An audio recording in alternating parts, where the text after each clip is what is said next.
Assalamualaikum warahmatullahi wabarakatuh. Selamat siang semuanya kawan-kawan pejuang NIP. Bertemu kembali dengan video saya. Baiklah, untuk kali ini saya akan mengajak kawan-kawan untuk membahas soal dari kumpulan permentan penyuluh pertanian.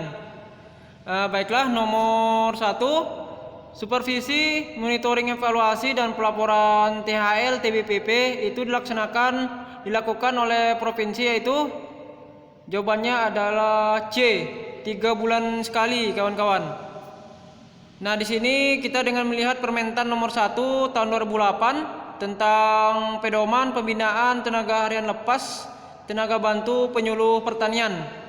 Di sini bisa kita lihat kawan-kawan, supervisi dan monitoring evaluasi itu oleh pusat 6 bulan sekali, kalau provinsi 3 bulan sekali, dan kabupaten atau kota itu 1 bulan sekali. Nah, di sini evaluasi dilakukan melalui forum penyuluhan pertanian tingkat nasional, provinsi, dan kabupaten atau kota. Kalau pelaporan dari THL TBPP itu, yang pertama dia menyusun laporan yang memuat data monografi wilayah, potensi agroekosistem. Terus menyusun laporan hasil identifikasi masalah-masalah dan upaya pemecahan masalah. Terus menyusun laporan hasil penggalian dan pengembangan sumber daya. Menyusun laporan hasil RDKK. DKK ini kepanjangan dari ini kawan-kawan, rencana definitif kebutuhan kelompok. Terus menyampaikan laporan kepada kepala atau koordinator BPP. Terus laporan disampaikan paling lambat hari pertama minggu kedua, seperti itu. Terus nomor 2, percepatan informasi penyuluhan pertanian agar efektif dan efisien harus memenuhi 4 langkah kecuali. Jawabannya adalah E, tepat cara. Nah, di sini kita lihat di dalam Permentan nomor 16 tahun 2013 tentang pedoman sistem manajemen informasi penyuluhan pertanian di lingkungan Kementerian Pertanian. Nah, ini pada bab 1 kawan-kawan bisa lihat di sini agar percepatan informasi itu agar efektif dan efisien memenuhi 4 tepat, yaitu tepat waktu, tepat tempat, tepat sasaran, dan tepat kebutuhan. Seperti itu. Terus pusat penyuluhan pertanian ini melakukan modifikasi penyusunan dan penyebaran informasi melalui sistem jaringan yang terkoneksi dengan internet. Seperti itu. Lanjut, nomor 3, yang termasuk salah satu hak penyuluh pertanian swadaya dan penyuluh pertanian swasta adalah. Jawabannya adalah A, dapat mengikuti berbagai kegiatan penyuluhan pertanian yang difasilitasi oleh pemerintah. Kita lihat pembahasannya ada di Permentan nomor 61 tahun 2008 tentang pedoman penyuluhan pertanian swadaya dan swasta. Di sini pada bab 8 itu ada hak dan kewajiban kawan-kawan. Yang mana haknya itu hak swadaya dan penyuluh pertanian swasta itu yang pertama menerima pengakuan resmi dari pemerintah dan mengikuti pelatihan bidang penyuluhan pertanian. Terus dia dapat memanfaatkan sarana dan prasarana penyuluhan pertanian yang dimiliki oleh pemerintah atau pemerintah daerah.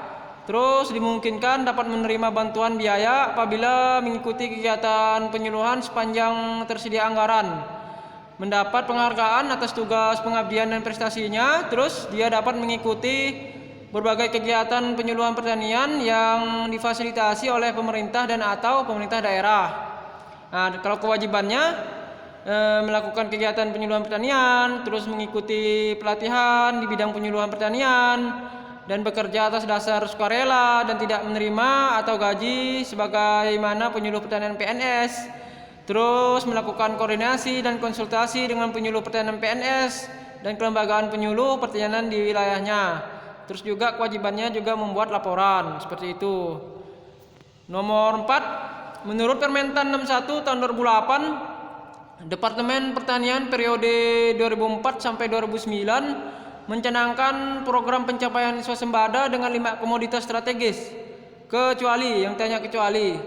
Jawabannya adalah E, kentang. Di sini kita melihat Permentan 61 tahun 2008 itu Departemen Pertanian periode 2004 sampai 2009 itu mencanangkan program pencapaian swasembada dengan 5 komoditas strategis, yaitu ada padi, jagung, kedelai, daging sapi, dan gula.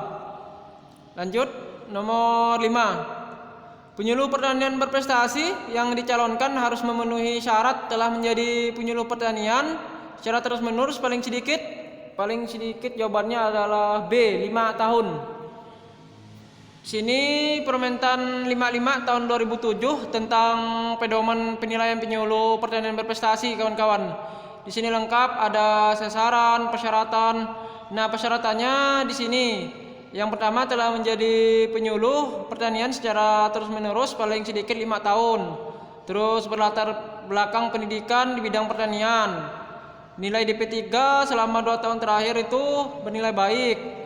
Dan juga dia tidak pernah mendapat hukuman disiplin PNS.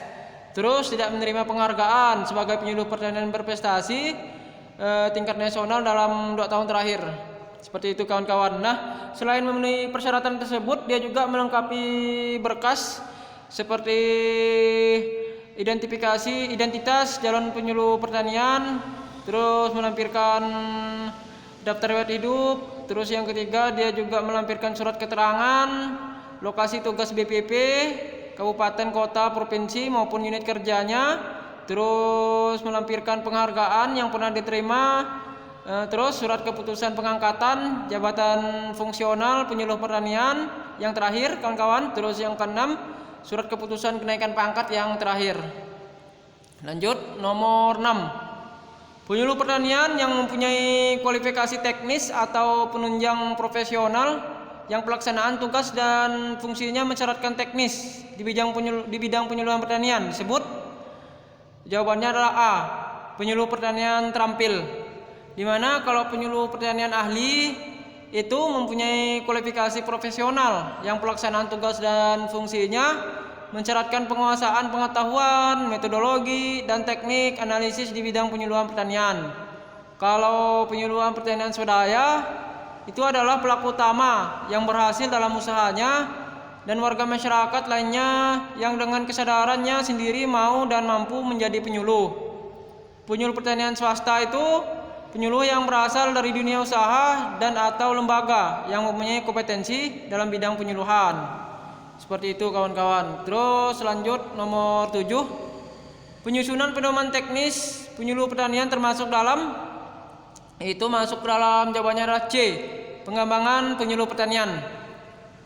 Kita lihat pembahasannya ini sesuai Permenpan RB nomor 2 tahun 2008. Di sini ada evaluasi pengembangan penyuluh pertanian, pengembangan profesi, maupun penunjang tugas penyuluh pertanian. Nah, evaluasi itu meliputi evaluasi pelaksanaan penyuluh dan evaluasi dampak pelaksanaan penyuluhan pertanian. Nah, yang ditanya tadi penyusunan juknis, ya kan, penyuluh pertanian ini masuk dalam pengembangan penyuluh pertanian. Kita bisa lihat di slide ini, kawan-kawan. Terus pengembangan profesi, ada pembuatan karya ilmiah di bidang pertanian, penerjemahan buku dan bahan lain di bidang pertanian. Terus ada penunjang tugas penyuluh seperti peran serta dalam seminar, keanggotaan dalam dewan redaksi, penerbitan di bidang pertanian, ya kan, keanggotaan dalam organisasi profesi, dan perolehan gelar kesarjanaan lainnya. Itu termasuk penunjang tugas seperti itu. Lanjut, nomor 8. Jenjang jabatan penyuluh pertanian ahli yang paling rendah adalah penyuluh ahli ini, ya kawan-kawan, beda dengan penyuluh terampil. Jawabannya adalah A, penyuluh pertanian pertama. Di sini juga termasuk dalam Permenpan RB tadi nomor 2008 tahun 2008. Nah, di sini ada di bagian bab 4 jenjang jabatan dan pangkat, seperti itu, kawan-kawan. Nah, di sini bisa kita lihat bahwa kalau jabatan fungsional penyuluh pertanian itu terdiri 2, ada terampil dan ahli. Kalau susunan pertanian terampil, penyuluh pertanian terampil itu dari yang paling rendah itu penyuluh pertanian pelaksana pemula, penyuluh pertanian pelaksana, pertanian pelaksana lanjutan, dan penyuluh pertanian penyelia. Ini yang paling tinggi. Kalau di jenjang penyuluh pertanian ahli, yang paling rendah itu penyuluh pertanian pertama, muda, madya, dan utama, itu yang paling tinggi, seperti itu. Nomor 9. Tujuan pengembangan usaha agribisnis pedesaan atau yang disingkat dengan PUAP, kecuali kecuali adalah E, meningkatnya kesejahteraan rumah tangga tani miskin. Nah, di sini ada pembahasannya kawan-kawan. Di sini ada tujuan dan sasaran PUAP, ya kan? Tujuan PUAP seperti yang tercantum di sini, dia itu mengurangi kemiskinan dan pengangguran melalui penumbuhan dan pengembangan kegiatan usaha agribisnis di pedesaan. Terus meningkatkan kemampuan dan pengetahuan pelaku usaha agribisnis, memberdayakan kelembagaan petani dan ekonomi pedesaan, dan meningkatkan fungsi kelembagaan ekonomi petani menjadi jejaring atau mitra lembaga keuangan dalam rangka akses ke permodalan. Nah, kalau sasarannya itu ada 4 kawan-kawan. Ada berkembangnya usaha agribisnis di desa, ya kan, terutama desa miskin. Terus berkembangnya gapoktan, meningkatnya kesejahteraan rumah tangga tani miskin, dan berkembangnya usaha agribisnis petani yang mempunyai siklus usaha. Nah, di sini indikatornya bisa kita lihat ada indikator keberhasilan output dan outcome.